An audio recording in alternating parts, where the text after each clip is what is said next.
Next topic is magnetic properties.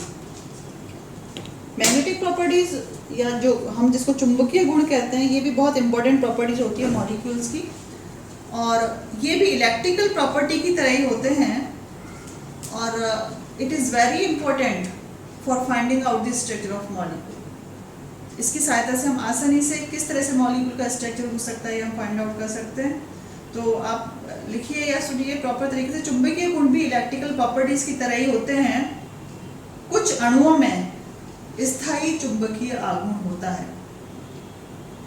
कुछ अणुओं में चुंबकीय क्षेत्र द्वारा चुंबकीय आघूर्ण प्रेरित होता है। चुंबकीय गुणों का अध्ययन चुंबकीय रसायन के अंतर्गत किया जाता है। मैं अगर इसको इंग्लिश में बताऊं तो study of magnetic properties can be studied in the branch of chemistry. This is called magnetic chemistry, and these properties just like electrical properties, and some molecule have stable dipole moment while other molecule are induced by magnetic field. So on the basis of this we can easily calculate the structure of the molecule. So what are the other method? X-ray diffraction, dielectric and molecular and atomic spectrum के समान ही magnetic property अणुओं की संरचना या हम कह सकते हैं स्ट्रक्चर को फाइंड आउट करने में काफ़ी हेल्पफुल होती है। ठीक है, तो क्या बोलते हैं, एक्स किरण विवर्तन, परावैद्युतांक तथा आणविक स्पेक्ट्रम के समान ही चुंबकीय गुण अणुओं की संरचना निर्धारण करने में बहुत उपयोगी होते हैं। ठीक है, अब जो टर्म्स आपको पता होनी चाहिए अगर आप मैग्नेटिक प्रॉपर्टी स्टडी कर रहे हैं मॉलिक्यूल की, तो पहली है आपकी चुंबकीय पारगम्यता, जिसको हम बोलते हैं मैग्नेटिक परमेबिलिटी। जैसा कि नाम से पता लगता है, मैग्नेटिक परमेबिलिटी मतलब चुंबकीय पारगम्यता क्या बता रही है कि चुंबकीय लाइन है ना सब्सटेंस के अंदर से पास हो रही है या उसके बाहर से ही जा रही है, तो ये क्या बताती है, चुंबकीय पारगम्यता, मैग्नेटिक ससेप्टेबिलिटी। कौन सा कंपाउंड अपने अंदर से चुंबकीय लाइन को गुजारता है, कौन सा कंपाउंड उसको रिपेल करता है। ठीक है, तो on the basis of this हम अभी बताएंगे कि कंपाउंड्स को डायमैग्नेटिक, पैरामैग्नेटिक, ये इस तरह से हमने डिवाइड कर रखा है। तो हम इमेजिन करते हैं कोई डायटोमिक मॉलिक्यूल है, सपोज किसी मैग्नेटिक डायपोल, ठीक है, जिसकी चुंबकीय सामर्थ्य क्रमशः m1 और m2 है। दो मॉलिक्यूल है, दो एटम्स हैं, एक मॉलिक्यूल है, एक का कितना m1 है और दूसरे का चुंबकीय सामर्थ्य कितनी है m2। दोनों के बीच का डिस्टेंस क्या है, r है। उनकी जो मध्य की दूरी क्या है, r है। तो दोनों द्विध्रुव पर लगने वाला बल क्या होता है, F equal to m1 m2 upon mu r square. बात समझ में आई? दोबारा सुने, दो सपोज डायटोमिक मॉलिक्यूल है, m1 का एक पोल का डायपोल है, m2 दूसरे पोल का डायपोल है ना। दोनों के बीच की डिस्टेंस कितनी है, r है। ठीक है, ये सपोज मॉलिक्यूल के बीच की डिस्टेंस r हो गई। म्यू क्या है उसका, मैग्नेटिक परमेबिलिटी और मैग्नेटिक ससेप्टेबिलिटी। तो दोनों के बीच में लगने वाला जो फोर्स है, it can be given by formula F equal to m1 m2 upon mu r square. अब म्यू मैंने अभी बताया, it is called magnetic permeability. तो जो चुंबकीय पारगम्यता है, अगर हम निर्वात या वैक्यूम की हम बात करते हैं या हम एयर के बारे में बात करते हैं, सब में इसकी वैल्यू अलग अलग होती है। तो चुंबकीय पारगम्यता निर्वात तथा वायु की तुलना में अगर हम कोई सब्सटेंस रखते हैं, उसमें जो मैग्नेटिक लाइंस के गुजरने की जो कैपेसिटी है, प्रवृत्ति है, उसको इंडिकेट करती है। ठीक है, तो अगर वैक्यूम के बारे में बात करते हैं तो निर्वात में इसकी वैल्यू 1 होती है। पैरामैग्नेटिक सब्सटेंस, पैरामैग्नेटिक जो सब्सटेंस है तो जिसको बोलते हैं प्रतिचुंबकीय। प्रतिचुंबकीय क्या करते हैं, मैग्नेटिक लाइंस को रिपेल करते हैं। सपोज ये आपका यहाँ पर सब्सटेंस रखा हुआ है, तो मैग्नेटिक लाइन उसके बाहर से गुजरती है, मीन्स वो रिपेल करता है। तो सच type of substance is called paramagnetic, और हिंदी में क्या बोलेंगे उसको, प्रतिचुंबकीय। और सेकेंड इज द प्रतिचुंबकीय जो कंपाउंड्स होते हैं उनके लिए म्यू की वैल्यू लेस देन 1 है, सॉरी म्यू के लिए, हाँ प्रतिचुंबकीय diamagnetic mu is less than 1। और जो पैरामैग्नेटिक सब्सटेंस होते हैं, पैरामैग्नेटिक मीन्स अनुचुंबकीय, इसको क्या बोलेंगे हिंदी में, अनुचुंबकीय, जिसके लिए म्यू की वैल्यू 1 से ज्यादा होती है, होता है सेकंड डायमैग्नेटिक प्रतिचुंबकीय। इसके लिए म्यू का मान 1 से कम होता है। अब ये डायमैग्नेटिक और पैरामैग्नेटिक क्या होता है आप देखेंगे, ये नॉर्थ पोल और साउथ पोल है, ये तो वैक्यूम में लाइन शो कर रहा है। डायमैग्नेटिक सब्सटेंस जो है, डायमैग्नेटिक यानी प्रतिचुंबकीय, उसमें सपोज ये सब्सटेंस रखा है, मैग्नेटिक लाइन उसके बाहर से गुजर रही है, यानी कि वो मैग्नेटिक लाइंस को रिपेल कर रहा है। सेकंड एग्जांपल लेते हैं हम, अनुचुंबकीय पैरामैग्नेटिक सब्सटेंस, आप ये देख सकते हैं उसके अंदर से लाइन गुजर रही है, तो लाइन को अंदर से गुजारने की कैपेसिटी रखता है। इसके बाद मैं बताऊंगी आपको जो पैरामैग्नेटिक करैक्टर है, एक्चुअली ये मैग्नेटिक करैक्टर किसके ऊपर डिपेंड करता है, नंबर ऑफ अनपेयर्ड इलेक्ट्रॉन्स। तो अनपेयर्ड इलेक्ट्रॉन ज़्यादा है तो कंपाउंड अनुचुंबकीय होगा, और वो पेयर्ड हो गए तो वो कंपाउंड डायमैग्नेटिक होगा, ठीक है। और अगर हम किसी भी फिनोमिना से हम उसके चुंबकीय गुण को बढ़ा देंगे तो मैं बाद में बताऊंगी उसको क्या बोलेंगे, फेरोमैग्नेटिक या लोह चुंबकीय पदार्थ बोलते हैं, ठीक। तो आई थिंक यहाँ तक समझ में आ गया होगा कि कैसे मैग्नेटिक परमिबिलिटी डिसाइड करती है कि कंपाउंड डायमैग्नेटिक है या पैरामैग्नेटिक है। क्लियर?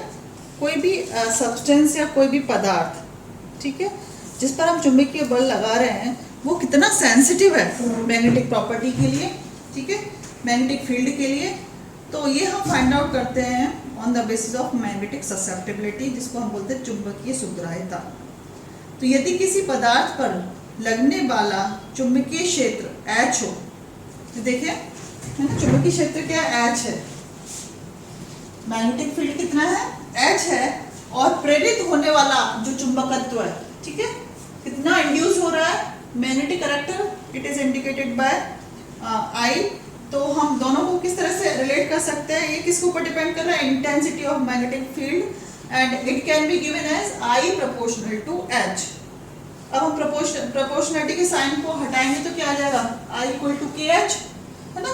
यहाँ पे जो K है, K क्या है, प्रोपोर्शनलिटी कांस्टेंट, जिसको बोलते हैं हम समानुपाती स्थिरांक है, और इसको हम चुंबकीय सुग्राह्यता मैग्नेटिक ससेप्टिबिलिटी भी कहते हैं, ठीक है। अगर हम K का मान निकालें तो समीकरण 1 इक्वेशन नंबर 1 को हम निम्न प्रकार लिख सकते हैं, आप देखिए K equal to I upon H। Clear? बात समझ में आ रही है? तो I और H के बीच में रिलेशन क्या बता रहा है ये, कि कितना इंड्यूस्ड हुआ मैग्नेटिक फील्ड किसी भी सब्सटेंस को मैग्नेटिक फील्ड में रखने पर। K equal to I upon H आप देख सकते हैं।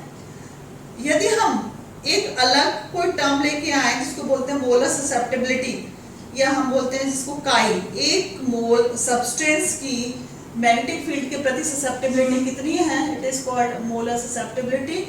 काई equal to given as K upon rho, ठीक है।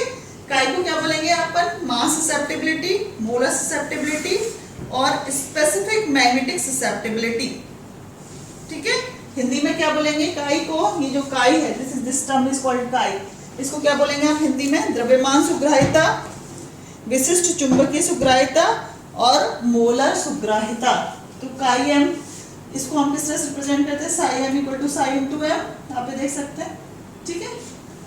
अब हम यूनिट ऑफ के मैग्नेटिक ससेप्टिबिलिटी की यूनिट निकालेंगे, तो यूनिट कैसे निकालेंगे, I अपॉन H। जो I है स्ट्रेंथ ऑफ मैग्नेटिक फील्ड कैसे रिप्रेजेंट की जाती है, चुंबकीय आघूर्ण पर वॉल्यूम, या हम बोलेंगे मैग्नेटिक मूवमेंट पर वॉल्यूम, चुंबकीय आघूर्ण प्रति आयतन, ठीक है। किससे डिवाइड करेंगे, चुंबकीय क्षेत्र से। चुंबकीय आघूर्ण प्रति आयतन it is represented by bore magnetron. आयतन किस पर रिप्रेजेंट करेंगे, सेंटीमीटर, चुंबकीय आघूर्ण को रिप्रेजेंट करेंगे बोर मैग्नेट्रॉन को, वॉल्यूम को रिप्रेजेंट करेंगे सेंटीमीटर स्क्वायर, ठीक है।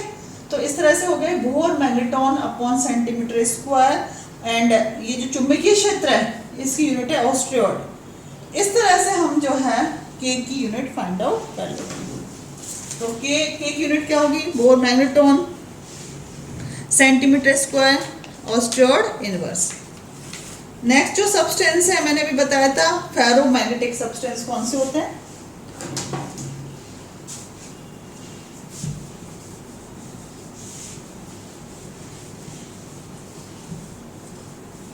मैंने अभी आप लोगों को बताया था कि जो मैग्नेटिक प्रॉपर्टी है किसके ऊपर डिपेंड करते हैं, नंबर ऑफ अनपेयर्ड इलेक्ट्रॉन्स के ऊपर, ठीक है। यदि अनपेयर्ड इलेक्ट्रॉन्स ज़्यादा हैं, अयुग्मित इलेक्ट्रॉन ज़्यादा है, तो कंपाउंड कैसा होगा, अनुचुंबकीय। और अगर डायमैग्नेटिक, ये प्रतिचुंबकीय में क्या होगा, ये इस तरह से जो मैग्नेटिज्म है उसका खत्म हो जाता है, क्योंकि इलेक्ट्रॉन क्या होते हैं, पेयर्ड हो जाते हैं। अब हम एक थर्ड कंपाउंड फेरोमैग्नेटिक, उसके बारे में बात करते हैं। Ferromagnetic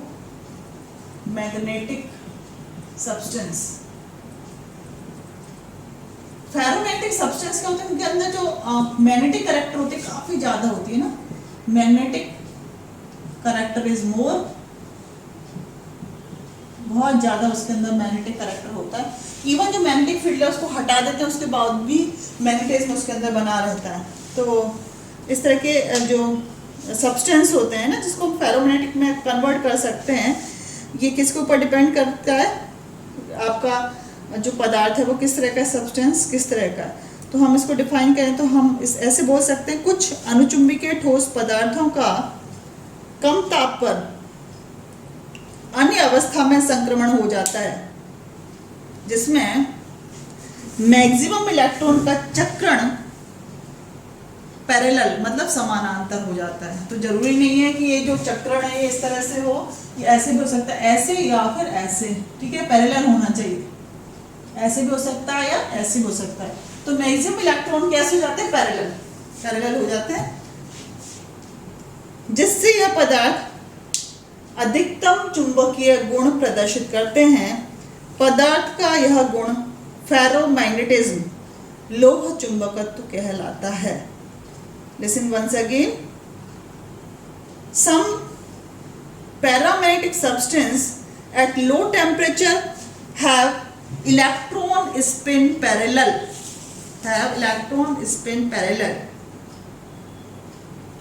Due to electron spin, these shows maximum magnetic character. Phenomena of such type of substance shows such type of magnetic character is called ferromagnetism, and the temperature at which such type of transition occur is called Curie temperature। ठीक है, Curie ताप क्या होता है, हम बोले Curie temperature कौन सा होता है, जिस पर के क्यूरी ताप, या हम बोलेंगे इसको क्यूरी टेम्परेचर एट विच, है ना, जो आपका अनुचुंबकीय पदार्थ है किसमें कन्वर्ट हो रहा है, फेरोमैग्नेटिक के अंदर, लोह चुंबकत्व में कन्वर्ट हो रहा है। Such type of temperature is called Curie temperature. यहाँ हम बोलेंगे, आपको इंग्लिश में मैं बोलती हूँ तो जैसे पैरामैग्नेटिक पर्टिकुलर पॉइंट या particular temperature at which paramagnetic substance is converted into ferromagnetic substance, such type of temperature is called Curie temperature. तो ये हो गया आपका चैप्टर खत्म, magnetic property, molecular structure and properties.